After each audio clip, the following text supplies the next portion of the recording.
Special and regular meetings, recommendation approved. These are the Housing Commission minutes, May 21st, June 18, 24, meetings, recommendation C, received, and the cemetery minutes of July 2nd, 2024, meeting, recommendation received. Motion to approve A, B, and C as presented. Support. Questions? All in favor, say aye. Aye. Opposed? Order number 6, ordinance and resolution. A, Resolution 2413, 2425 fiscal year budget, millage levy and appropriations acts. Mr. Bishop? Yes.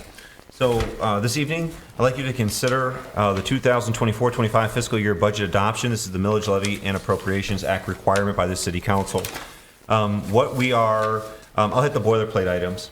So with this resolution, we have a total projected revenue into the city for the 24-25, and just so everybody's aware too, a fiscal year starts October 1. So we're coming up at the end of the month, so we have one more month remaining in this fiscal year where we're going to be rounding up just the end of the year fiscal year purchases. We'll be doing budget amendments, so on and so forth. But what we're talking about discussing right now is projections starting October 1, and it's going to run October 1 all the way through September 30th of 2025. So with that being said, we have a projected revenue as we budget it of $13,994,540 in projected revenues. In projected expenditures, we have $12,651,002. The majority of the revenue coming through the general fund, fees, services, so on and so forth. We also have streets, and we have to remember that not only do we have a city millage, the millage is actually done quite well. This is going to be something in the spring where we look at the new Pacer maps, and we're going to show how much progress we've made. I want to keep in mind, though, that the millage does expire here in through 2026, and if there was any way that we could seriously take a look at every dirt road that we have in the city, my recommendation would be that we take a very hard look at all the dirt roads that we have left within the city and come up with a game plan in order to address those roads. I am still, and Ryan Kern can attest to this, I was the canary in the coal mine, Councilman Voles, about preventative maintenance. I'm talked about it. I'm beating that drum.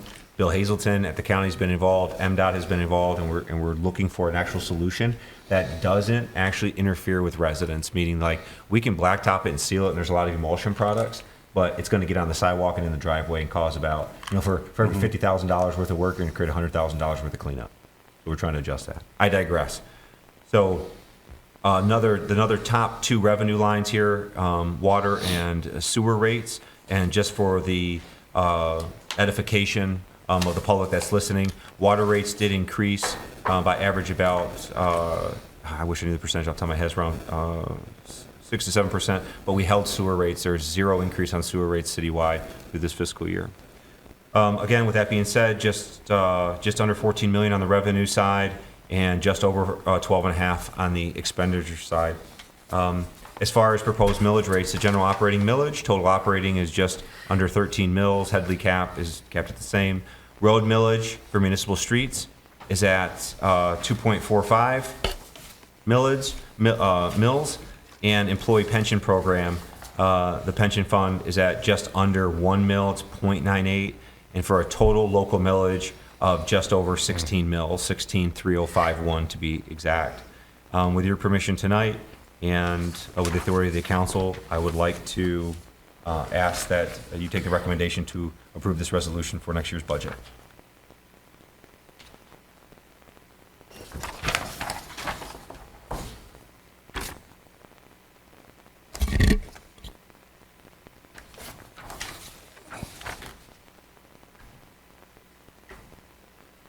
Once we have a motion and a second, we'll be able to talk about this if anybody would like to, and I'll ask for any comments from the public at that time too. I'll make a motion. I'll support. All right, the motion made, supported. Questions? Council, any questions? I have, I think, at least one. So the schedule of fees and such, that'll be at a later date.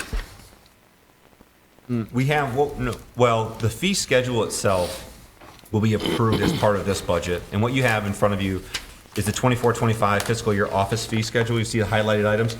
These are the same office fees that we started with the very first budget workshop. And so things you would see on the office fees on the first page, you'd see that a notary service, we've added $5 for a non-resident.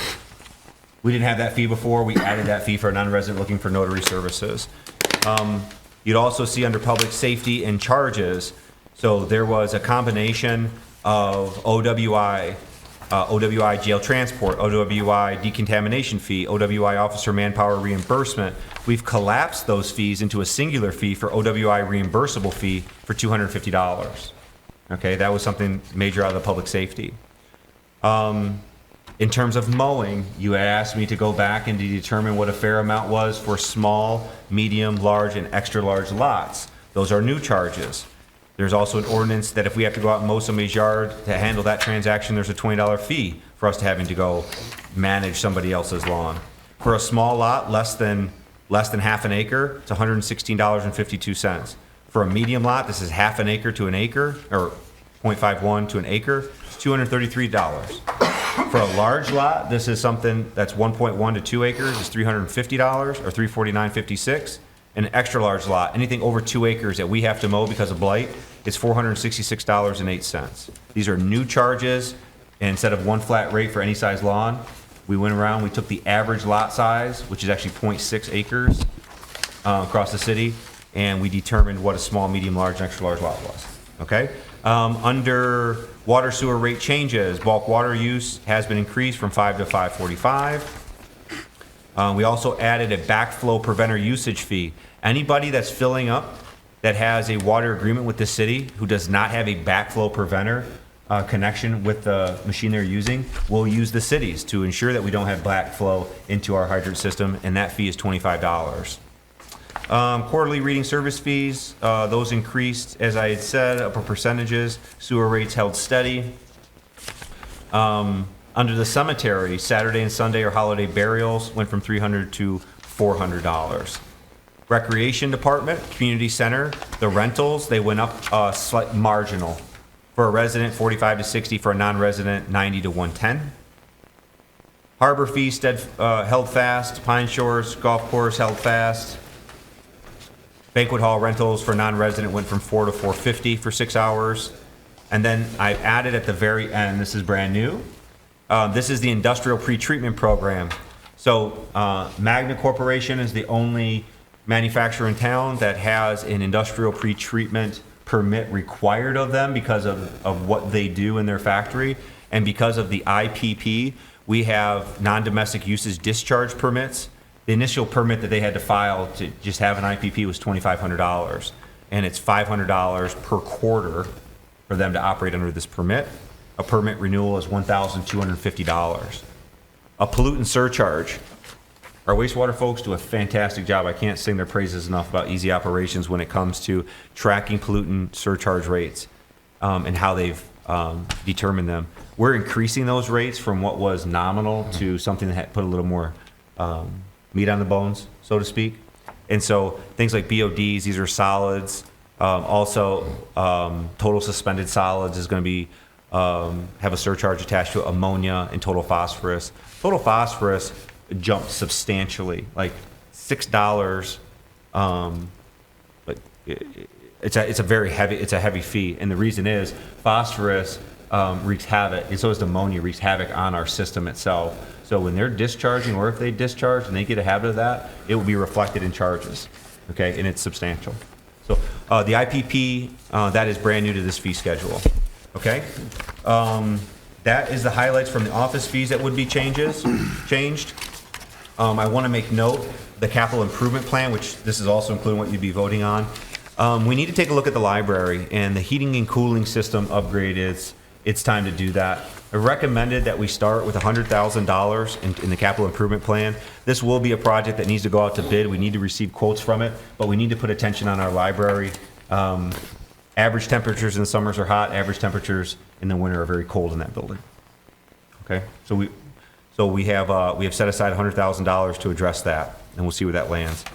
Other major, Clutcha Park obviously remains steadfast. It is a project that we'd like to see come to fruition in 2025. We'll be hoping to end out the fundraising goals there.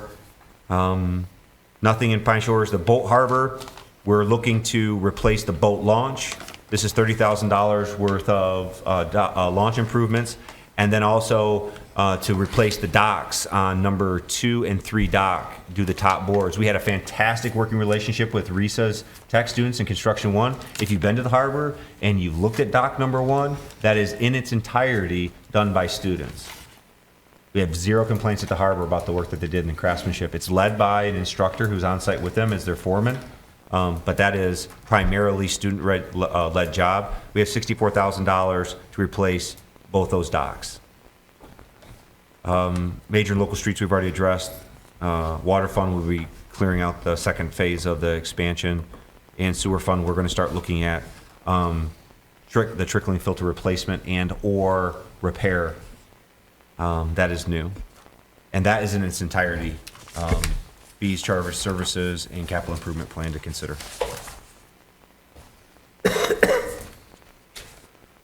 All right, motion's been made. Supporting questions from the public? All right, call the roll, please. Hall, Yes. Bowles, Yes. Watt, Yes. Cutler, Yes. Hoopa, Yes. Laporte, Yes. Cedar, Yes. resolution adopted. All right, thank you. Go to B, Resolution 2414, State Trunk Line Maintenance Agreement. Yes, I'll take this one as well. So the Michigan Department of Transportation State Trunk Line Maintenance Contract, it is a status quo contract. This allows the city to be reimbursed for the operations of the bridge and then certain maintenance and repairs done on M29 in the trunk line. So for example, I spoke with Chris Lane today. He's our MDOT representative. So things like after our big festivals, if we so chose to book extra street sweepers to come through the streets after big events, that is a reimbursable expense that we can then send back to MDOT for reimbursements for doing maintenance on the trunk line. Things like bridge operators, the cost of their wages, the fringe benefits, some type of materials that they would need. It's very few at the bridge, but communication devices, walkie-talkies, phone replacements, things like that are all reimbursable. We're average right now about $90,000 a year, give or take a couple grand on reimbursements for the trunk line. The contract itself is status quo. The only thing that's changing is the dates. MDOT is not adding to the program or reducing the program in any way. So this is just simply a renewal of a previous contract, essentially? Correct. Okay. So as I read through this thing, there's just so many clauses and letters and numbers but when I get to the bottom line it sounds like whatever we do out there, the state's going to reimburse us. If it's maintenance related on the trunk line, if it's service, if anything would do with the bridge, costs that we need to incur to do, traffic signal goes out on the bridge, arm comes down or something, we need to immediately change out that light. We're not going to wait on MDOT to do that. We're going to go change the light, and then we're going to submit for that, the replacement of the bulb and the setup for it. And for the hours. And the hours and yes, wages are included in that. Do they have the power to deny work that was done? No. Well, I guess I Let's say can't. we do At a something certain with threshold, from what I read, there was, and you have a regional engineer that you have to go for approval for certain types of projects? I would say if like we're redirecting, like say like the flow of traffic for sure. If we're going to replace like a section of concrete on either side of the, I'm sure we'd have to have, because you have to go by MDOT specs. Okay. They'll have to get pre-approved. Miscellaneous stuff though, no, nothing like that. Am I reading this correct under item J, that part of the time that you spend working on this is also reimbursable to the city for your wages on the time that's spent there? Is that the way I'm My reading it? time? Yeah. We can sure make that happen. No. Reimbursement to the, well, I mean, that's what I'm saying. The overhead amount payable under section 16I is reimbursement to the municipality for all costs and expenses arising out of the performance of this contract, not specifically described in other sections. What page is that on? That's on page 12. Cool. Yeah, that was my question. Is that you? Is that our workers? It's my understanding that it's the bridge operators. Not DPW that would do this work? Oh, no, that would, like, street sweeping would be the work of DPW, and then that way, yes, it could be reimbursed. So if we were to start doing like potholes ahead of the county, which seems to come at different times than we might see the potholes arise, we could do that work and be reimbursed for it in entirety? Yeah, and I think what that would take is some coordination, say with like Bill Hazelton, because we have MDOT contracts the road commission. Sure. So it'd be a little bit of coordination with Bill Hazelton and saying, with the road commission, what's your schedule to come up on 29 Yeah. downtown? Oh, we're not going to get out there for 4 months. Tell you what, we can get out there next week. Right. Right? I love it. I think that's great. That was something I'd be, yeah. But my time would be good too, if we I could. mean, let's give it a try. All right. I'll make a motion to approve. Support. All right, the motion's made and supported. Any questions? All right, call the roll, please. Bowles, Yes. Watt, Yes. Gatler, Yes. Lupa, Yes. Laporte, Yes. Hall, Yes. Cedar. Yes. Resolution adopted. All right, thank you. Go to number 7, reports administration. Mr. Bishop, what do you got? I would just like to talk a little bit about the bike path for a second. We had project superintendent, we had the foreman, and we had civil engineering back out on the bike path. This was last week. They have, the only thing that they're waiting on right now is back order steel. That's the only thing keeping them from cutting out that wall and going full bore. Just like anything else on that wall, you'll believe it when I see it. Okay? But the report coming from our civil engineer says that they will be on site yet even this week. Okay? So that is where we're at with the bike path. I have had community members, Phil, we had a conversation today in my office. We talked about it at length, looking at things. Saw Frank in the office today. He came in asking about the bike path. Gentleman at 1500 and 1504 came in the office today talking about the driveway and the restoration. So all of those items, one by one, are on a punch list. And before final payment's made and the performance bond is released, the work will be done to satisfaction. So all the Greenway work, that's their final job, that's done, they're not doing any more of that? No. I can tell you right now, like if you look at the 1500 block, there's weeds. That's all. There's weeds, and the reason why there's weeds is when they backfilled it, they didn't bring enough topsoil in, and they let the gravel come into the easement. The grass doesn't grow well with rock. So, it has to be done correctly. So Okay. they're all punch list items. And while we're on that, Gulf Street, same type of thing with the Oh, yes. grass. Yes. So not only is it the grass, but there's about 4 approaches that are coming out. And the section on Laura, it's on Laura, from Laura to, it's the house right on the corner of Laura and Golf. Okay? It's Robert's house. When they put that sidewalk in, the water used to dump to the easement. When they put the sidewalk in now, it dumps to his driveway. So when we had that big rain, so all he saw was a puddle and water flowing back at his house. Totally unacceptable. That whole sidewalk's coming out. The whole sidewalk's coming out and they're gonna do it again. It's gotta pitch it back to the easement like they should, and they gotta bring it up. Like last year, though, we're running out of time. September, TikTok, I understand. I'm being bullish with them. And they're on the timeline. I understand. Not gonna let another, I promised Phil today, I don't want him to come in and call me a liar. To say that, we're gonna get it before the snow falls. No, I know. But, so I know, TikTok, we're on a timeline. I know. I'll leave it at that. That's okay. Anybody have questions or anything from Mr. Bishop over here?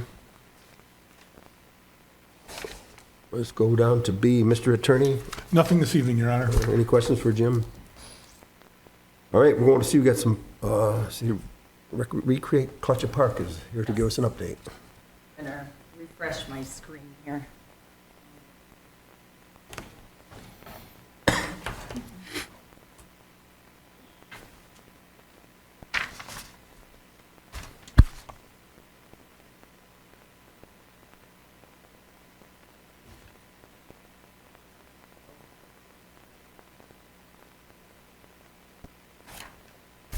Thank you, City Council. I'm here on behalf of the Recreation Commission. We thought it would be timely for us to give you a little update on the Recreate Clutcher Park project. And I do have some members of the Rec Commission in the audience that may contribute to this presentation. But we really haven't changed our plans for Clutcher Park. But some of our previous flyers were more conceptual drawings. So we have been working with the AEW on a site plan that is to scale that shows us exactly the placement and what we have to work with at the park. So again, original plan, we are keeping the Major League field, and I don't think I have a laser, but, and we're keeping the playground pretty much in the same location that the existing playground is in. This is at an actual, from a vendor that we received, not a presentation that they made to us. So we inserted that there. And this is the relocation of the picnic pavilion, a little bit closer to all of the activities there. This is the existing pavilion. And part of that is to create that buffer between the cemetery and the park. This is the splash pad location. And just to give you an idea, if you need a visual, the minor league field that's there, the infield, that's kind of the size of the splash pad that we're proposing. That would include the splash pad and the overspray and all the landscaping, like that. This is actually an area for the mechanical, it says shed, but these mechanical boxes, they're almost like more of a cabinet. They're pretty compact. They can be enclosed and landscaped around so that they're not an eyesore, but we're allowing as much room there. Right now, they kind of did a flip-flop on me. AEW saying, you know, are we going to use the water line on Palmer or Goff? The latest, they said, because of this location, they thought that we would come off of Palmer, but that still is part of the discussion. And then we have our pickleball courts here. And we're proposing 3 courts, but you can see there's a lot of area here. So we could change that configuration. It's not on the map, but this space right here is big enough to put possibly another court, a basketball court. At one time we had one on there, just to show how much space we have to work with there. And then what's real important is the parking and the accessibility to the park. So this is along Palmer, and that would allow for 22 parking spaces. And then this parking along here is another 22 parking spaces with handicap parking. And what was really a priority for our rec commission too is to make all of these new activities and existing activities accessible. So this is a pathway going around. There's some existing and new. We do have cost estimates for both asphalt and sidewalk. So that's a decision that we will have to make. Probably some of it most based on budgeting and cost. Am I missing anything? I think Karen did a walk of like kind of of the pathway. About a quarter mile. About a quarter of a mile, which would be nice. That's about a quarter mile and around. Trace, I'm glad you're getting some pickleball courts, and I have a lot of people ask me about pickleball. My question to you is this, and I love this whole thing, you know, I'm so Yes. proud of you guys, what you've done. But is there any ideas about some landscaping between the pickleball courts and Palmer there, just to kind of buffer noise or anything, or? Well, there's all kinds of things there is netting that you can put up that's noise reduction. The pickleball industry just came out with some noise reduction balls and paddles. They're addressing it as an association and things like that. But this here is 103 feet from that to the corner of Goff, the residential housing here on Goff, and this is about 50 feet. So it is less to the Palmer Park. The landscaping could be another way. We talked about too, this is a neighborhood park, and maybe posting times, play, I think morning play, because while people are eager to get out early in the morning, might be the time that we would kind of want to look at. Yeah. The rest would be, they don't play during the hottest hour time of the day. They use water park and so. Yeah, Couple you- of other, go ahead. No, I was just saying, I mean, I'm sure you're gonna watch that monitor, and then if you have to adjust the times, you do. Yes. Yeah. Yes. Mayor, on that note, though, I mean, I think in general, once that's a fully activated park, Could be moved, yeah, further back to, yeah. yeah, but once it's fully activated, I mean, you got pickleball, you have splash pads, we're gonna have, the playground equipment, we have, you could have some serious kickball games or softball games going on. And if you figure, let's just say every parking spot's filled up, right? You got 44 cars there. Sound is gonna be something that is gonna be transformational within the park. I mean, I don't think there's any way to deny it. Not that we can't reduce it, I'm just saying, I think that once that's fully activated, it becomes a gem and a diamond again for, sound is gonna be something about that neighborhood that's just gonna be part of it. To me, Back in the day, it's gonna be quieter than when we had 200 Little Leaguers down there, yeah. I mean, hitting home runs and triples.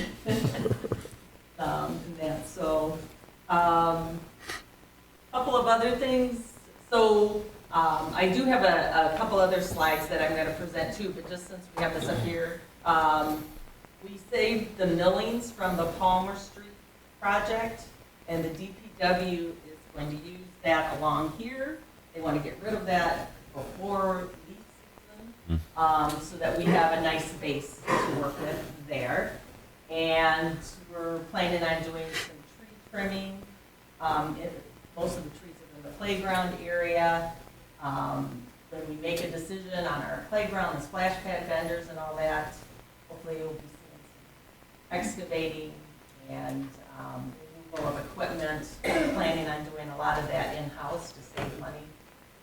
PW, anything else think of that I'm missing with the site plan? And then we're getting all updated estimates from APW. So I have, the other thing that our rec commission has been working on all summer is meeting with vendors.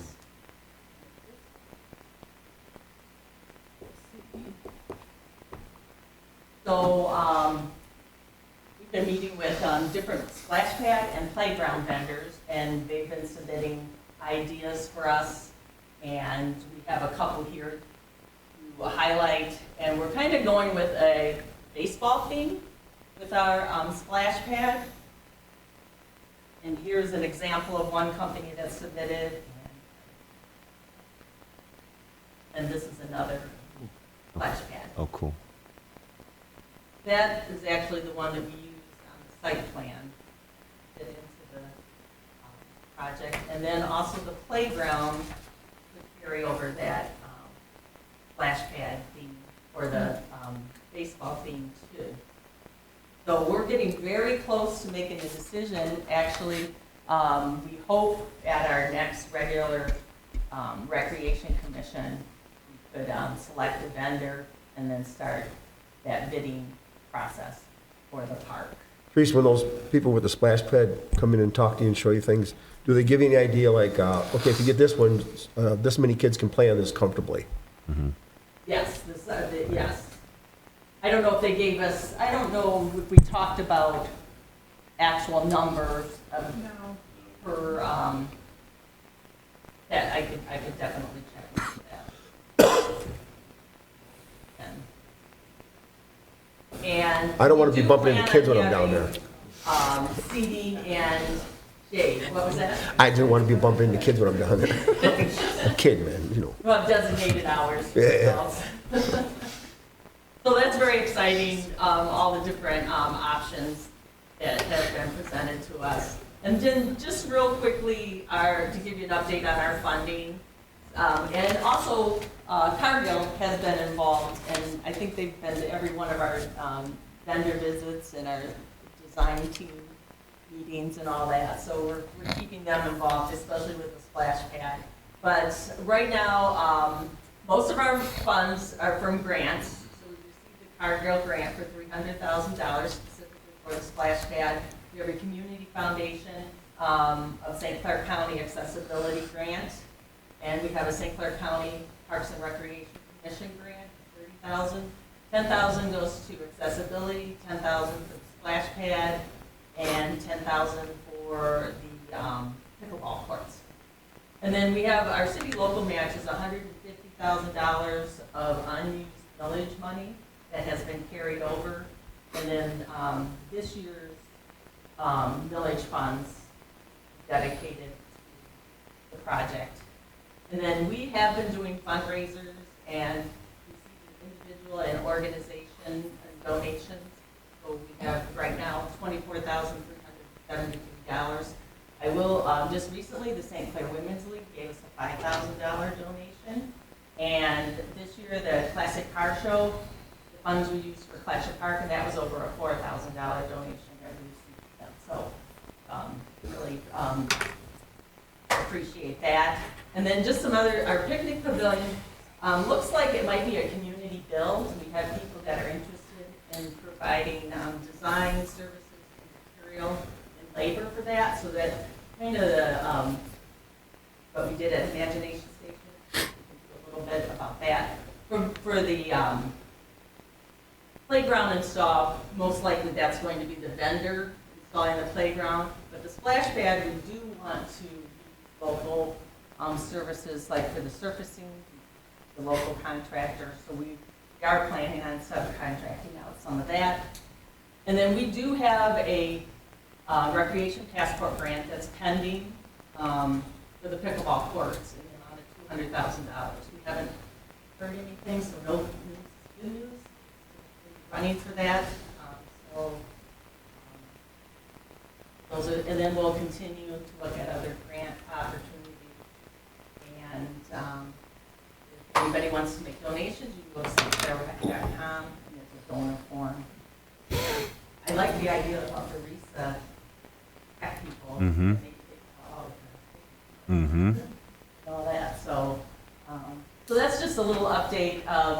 Our rec commission, we've been working all summer on this. We've been working many, many years on this, but we are making progress. And we are. It's the hardest working commission in the city, and they've been working very hard on this for a couple of years. John Watt, our rec commissioner. So yes, we're very excited about it.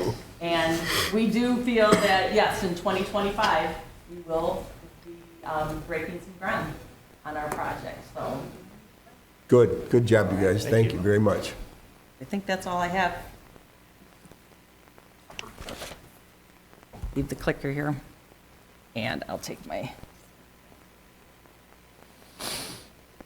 All right, we will go through D. Authorities, boards, commissions, committee chairpersons, council reps, anybody have anything?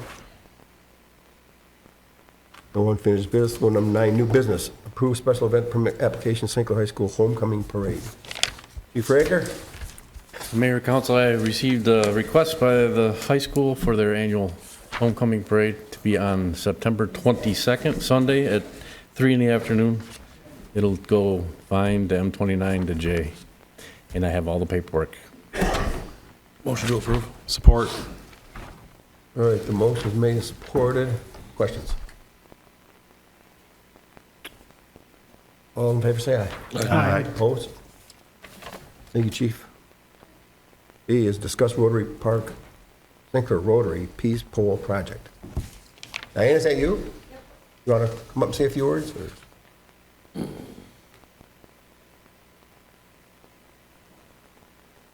Well, I'm very familiar with the peace pole, but I'm finding that not everyone is. So I just have a little blurb that I was going to read to kind of encapsulate what that is. A peace pole, excuse me. A peace pole is a monument that displays the message, "May peace prevail on earth," in the language of the country where it is placed. It usually displays 3 to 7 additional languages meaningful to the host site.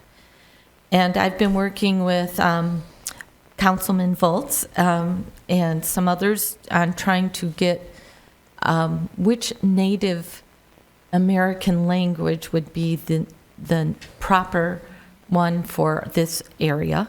We have not yet gotten a firm answer, but the other languages would be English, of course, French, German, and German. And so anyways, it will usually displays 3 to to 7 additional languages meaningful to the host site. The message is referred to as an affirmation of peace, and its placement furthers our goal, as in Rotary, and I would hope the community, our goal of building a culture of peace throughout the world. Peace poles are intended to inspire unity among people of all cultures, ethnicities, and backgrounds.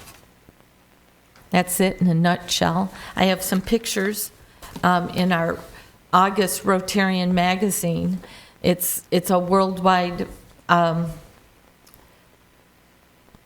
activity project, I guess, for Rotary, but it's been around for years and years and years. And it's just kind of an initiative that they're focusing on a little bit this year, and it just seems great to add that to our wildlife landing Rotary Park area.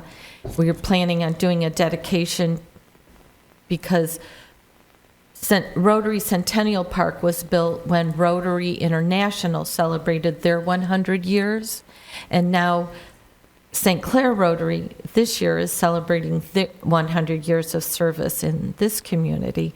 So we're going to be doing a dedication of the wildlife landing soon, and it would be nice to add the peace pole and a dedication of peace as well. So tell me where the location would be then? Well, we'll probably have to kind of move the pole around a little and get a sense of what it would look like. A pole could be,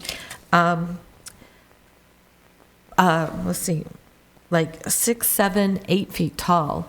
Of course, it's going to be, a lot of that would be in length, but some of that's going to be in the ground.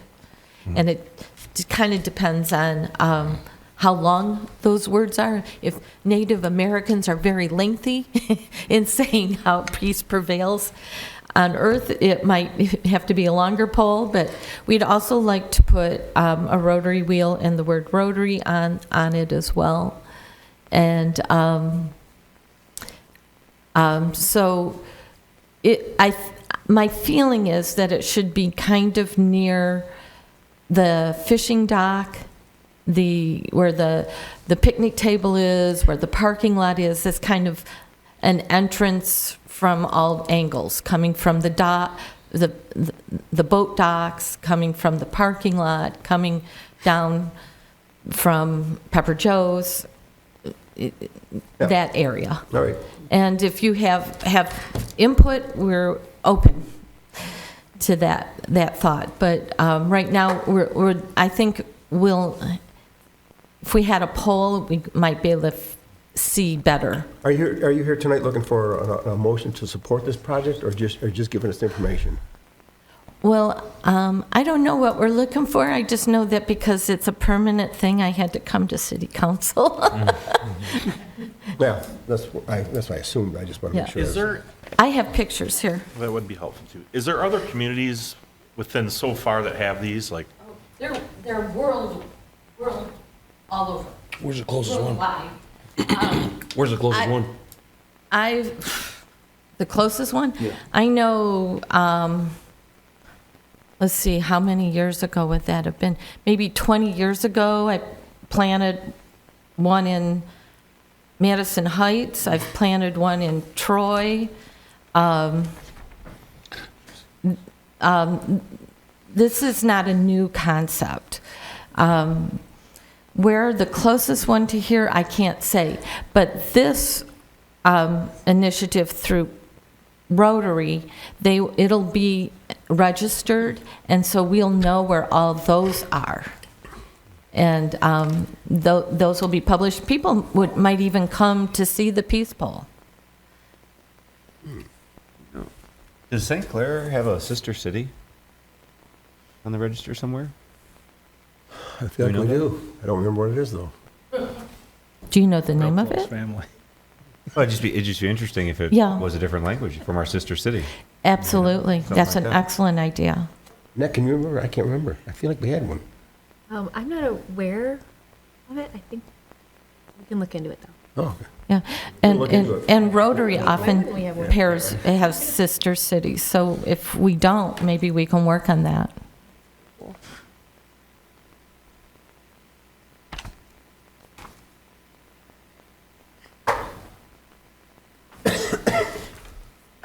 Well, I Do we guess make co- a- Yeah, go ahead. Yeah, I was I going to say, guess do we need a Council- motion to approve the Just to approve the installation? concept. The concept, and Yeah. then, yeah. You can come back later with it and tell us exactly where you think you're gonna put it. Oh, okay. Yeah. Yeah, I'll make that motion. Thank you. Support. All right, the motion made, supported. What's the motion? Nope. To support the concept. Questions? All in favor, say aye. Aye. Opposed? Thank you. Okay, thank you. Let's go to number 10, claims and accounts, August 20 and 29, 2024. I just got a question on the Raymond excavating, the two payments. What is that for, Clinton? One for Help me out, 188 John. What date? One for 188,000, one for 303. There's two separate projects. One is a pay app for, it's an LDFA payment. So we processed that one through. And the other one for Raymond is gonna be a pay app. I believe the 188 is a pay app for the water main section that they've done. Yeah. Project 23, Same project. yep, The same project. it's water mains. Yep. They're both water mains? Mm-hmm. 2-2, yep. Oh, you know what it was? We didn't pay him. We didn't pay him. So if you look at on 8/29, on that payment for 188, you see it says payment 2? Mm-hmm. And the last one says payment 1. So the first pay app went unprocessed, so we caught up and paid 1 and 2 at the same time. Gotcha. We pay our bills, it's just that one just got it. Anybody else? Make a motion to approve, Your Honor. Or questions? Motion made, supported. All in favor, say aye. Aye. Opposed? Let's go to number 11, public comment. Anybody, anything from the non-agenda items? I had a non-agenda item, sorry about that. 3 minutes if you want.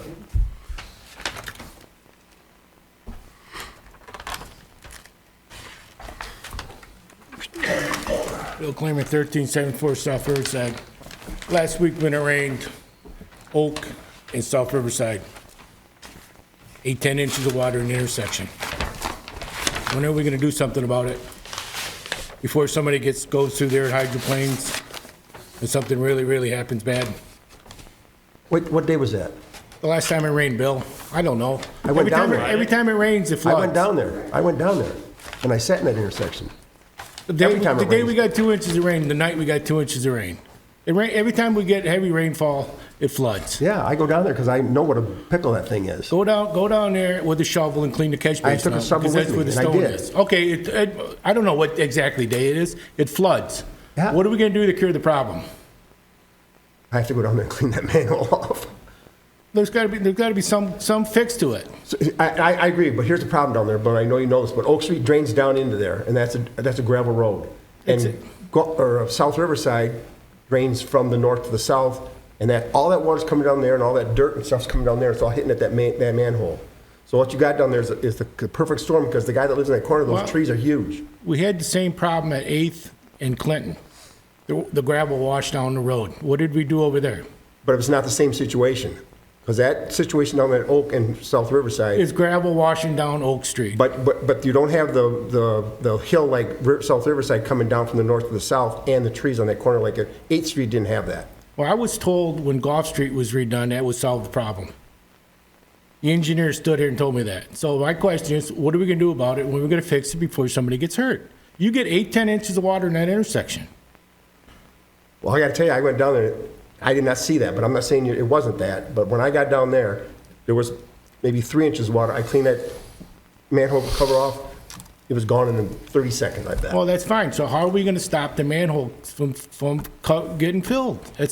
Somehow, something's gotta happen. Yeah. And I've been asking this question for going on 10 years. And I was told, well, we're gonna get the county or the township to pay for half of it. Well, it's not the township's road, it's our road. It's our responsibility. You know how many city residents live on that road? Pardon me? You know how many city residents live on that road? Oh, there's probably a half a dozen. None. There's like Yes, one there is. north of, or west of Goff Street. Every other resident is in the same, is in So- East China Township. So what's it matter how many residents live on the road? Is that how we determine how we fix our roads, is by how many people live on them? No, but I think as stewards of the. How many people live on South Riverside that can't drive through the intersection because there's 10 inches of water in it? Or walk down the street because there's no sidewalks, you gotta walk in the street. I'm gonna ask you again, when are we gonna address the issue and do something with it? I don't have an answer for you right now. Well, I've been asking the question for 10 years, Bill, and I get the same response for 10 years. Well, I gotta tell you, every time I talk to people at East China We Township. had the problem at Third and Mulberry years ago. The city took care of that in front of Locks Cleaners. The stone used to wash down Mulberry Street and flood out the intersection. How did you fix that? Well, You that paid Mulberry at the expense of the landowners. So I'm gonna ask again, what are we gonna do about the question, about the corner, Mr. Quinton? Mr. Bishop, when are we gonna do something with that corner intersection? It's a great question, Bill. And I expect an answer, I mean, within. I always the deliver on an reasonable- answer. I understand that, and I'm just saying, the problem was here long before you got here. And I've asked the city to address it, and what they'll do is they'll go put the stone back in the ruts. There's ruts in there now, if you go look, Bill. I know, Okay? Bill. They fill the ruts up with stone, and where's it go? Right back down to the bottom of the hill. There's gotta be a fix. And like I said, somebody's gonna go through that intersection at a little higher rate of speed than what they should be, and they're gonna lose control of their car. And God forbid they don't hit somebody or hurt themselves. And the answer to how many people live on the street is a pretty bad answer. Don't matter how many people live on the street, it's a city street, and it should be taken care of. And like I said, if we're gonna fix streets by the population of the streets, you guys did something wrong. Thank you. Anybody else?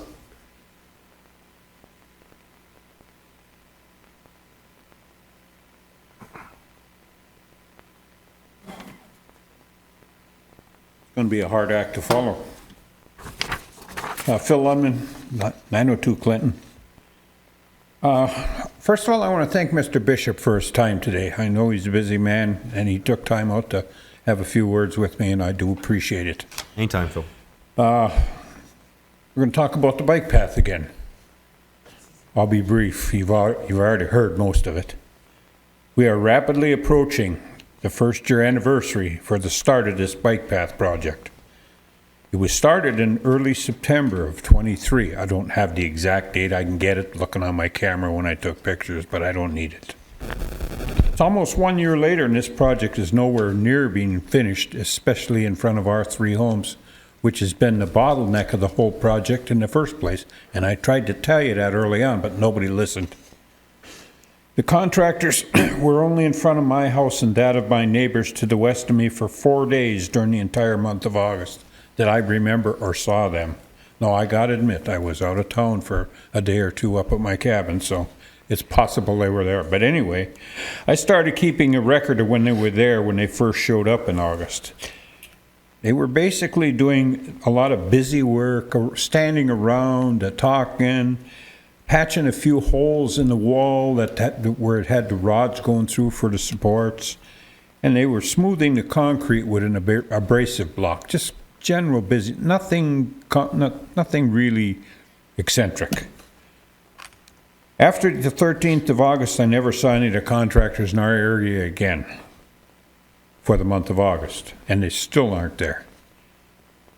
I don't believe any members of council had any idea what they were getting into when you voted for this unacceptable mess in front of our houses, because a year later, it still is unfinished.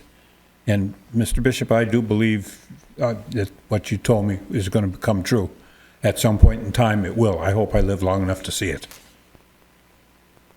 If this was your home, how would you feel about it? I'd like to try and keep my grass up and have the home looking good. Mayor City, would you enjoy having this in front of your house?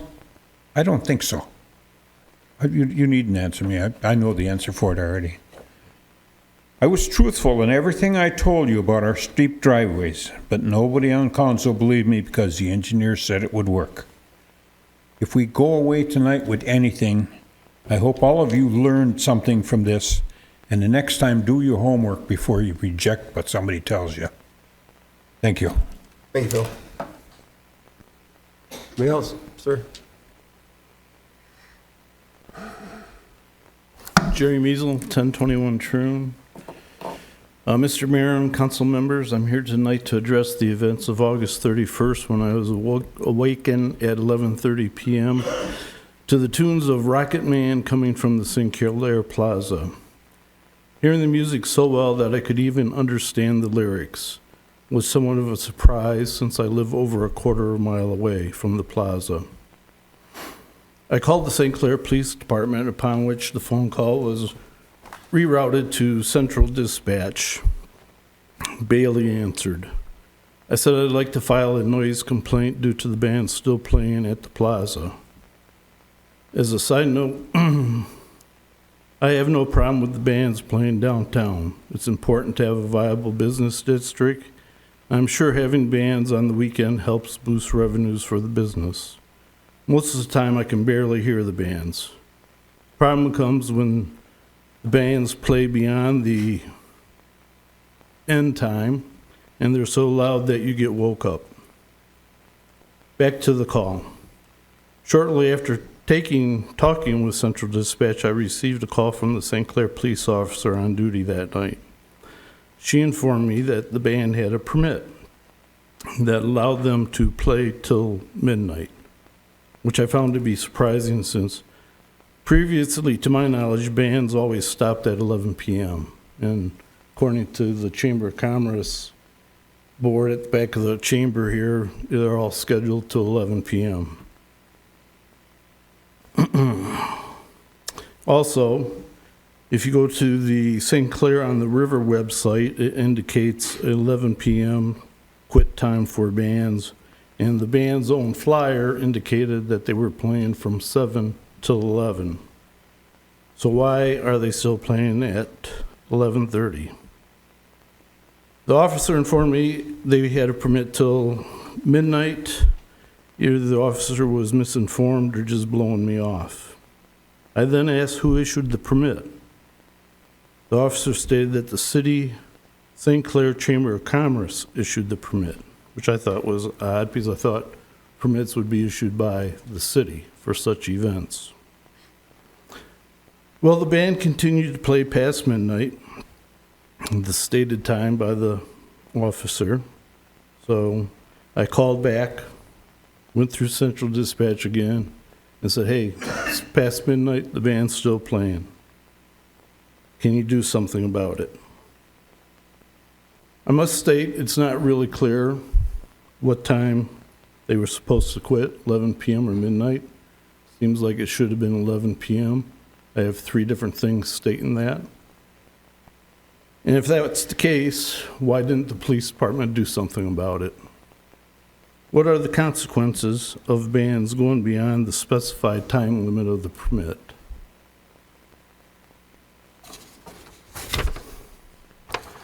Same band is scheduled, that played August 31st, is scheduled to play again September 13th and 27th. And according to the calendar from the Chamber of Commerce, it's 7 to 11 p.m. What assurances can we have that this band or any band will not go beyond the 11 p.m. time? And final question, is there I couldn't find it, is there a decibel level bands are not to exceed in the city? Thank you for your time. Thanks, Jerry. Anybody else? I can add to that if you wish. I think we're good. I have the ordinance right here. Why don't I just give it to the gentleman? Thank you. Anybody else? All right, we'll go to number 12. Mayor and council, anybody have anything? Trash pickup is this Friday. Turtle race is this Sunday at 4 o'clock. September 8th, yes, 4 o'clock. Anybody else? Hearing nothing else, Your Honor, I make a motion to adjourn. All in favor, say aye. Aye. Opposed? Have a good night, everybody. Thank you.